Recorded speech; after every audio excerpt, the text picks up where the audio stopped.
unamtazama vipi kwenye nyanja za kimataifa, lakini ni kwa kiasi gani elimu yake imekuwa msaada zaidi kwa kanisa? Kardinali alitambulika kiulimwengu kama mwana kanisa ambaye aliwajibika kwa mapana na marefu akitangaza Injili. Elimu yake ilimsaidia kutekeleza majukumu yake. Yeye licha ya kusoma katika seminari zetu kuu, alipata fursa ya kusoma chuo kikuu kule Roma, ambapo alitunukiwa shahada ya udaktari mwaka 1976, na aliporudi hapa nyumbani akatumwa kufundisha katika seminari kuu ya Kipalapala. Labda tu niwadokeze, mimi nikiwa mwanafunzi wa Kipalapala katika mwaka wake wa kwanza kama mwalimu, alikuwa mwalimu wangu. Alikuwa mwalimu mzuri.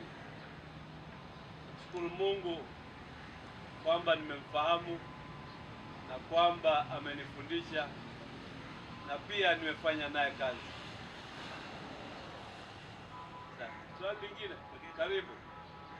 Labda baba, tunajua wote tutakufa, lakini pengine kuna sababu ambayo ilipelekea kifo cha Mwadhama.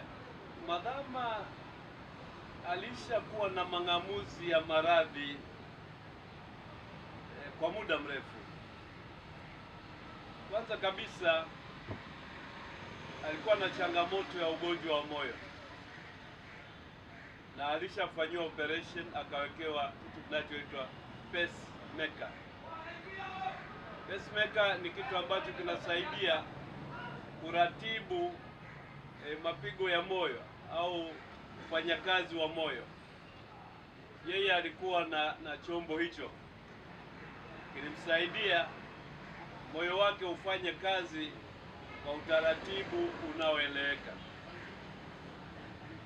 Lakini tukumbuke pia kwamba alishakuwa na changamoto ya uti wa mgongo, akafanyiwa matibabu kwanza Ujerumani, akafanyiwa matibabu India, lakini hatimaye alipelekwa Marekani kwenye hospitali inayoitwa ya Cornell, ambapo alifanyiwa operation kubwa iliyodumu takriban masaa 13, na ile operation ilimsaidia. Alikuwa ameanza kupinda, kwa hawezi tena kutembea wima, lakini baada ya operation ile alirudi hapa akiwa anatembea wima. Ameendelea kupambana na uzee na maradhi mpaka hapo Mungu alipomwita kwake. Asante. Baba Askofu, nikurudishe nyuma kidogo. Tarehe 16 ya mwezi wa 5 mwaka 99 aliongoza maadhimisho ya kukuweka wewe wakfu. Na mwaka gani? 99. Sawa. Ndio, aliongoza maadhimisho ya kukuweka wakfu kule Jimbo Katoliki la Mbulu kama askofu. Na tarehe 15 ya mwezi wa 8 mwaka 2019 ulirithi jimbo kutoka kwake. Unamwelezeaje mchango wa Mwadhama Polycarp Kardinali Pengo katika kuimarisha imani na msingi kwa jimbo kuu la Dar es Salaam na Tanzania kwa ujumla? Kwanza ninamtambua kama aliyekuwa askofu mkuu wa Dar es Salaam.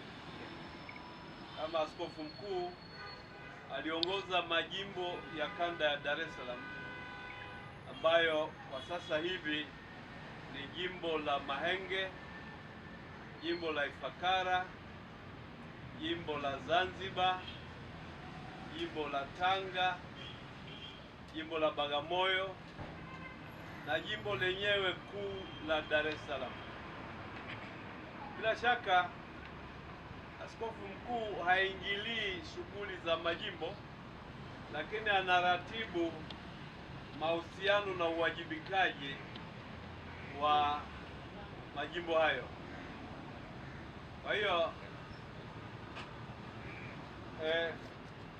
natambua kwamba alifanya kazi kubwa ya uratibu na ameliongoza vizuri sana jimbo lake, hivyo kwamba limeweza likakua likaimarika mpaka ananikabidhi jimbo.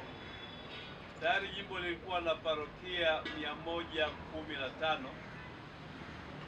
ambapo yeye alipokea jimbo likiwa na parokia 20. Kwa hiyo kwa kipindi alichoongoza amefanya kazi kubwa na ameliimarisha jimbo.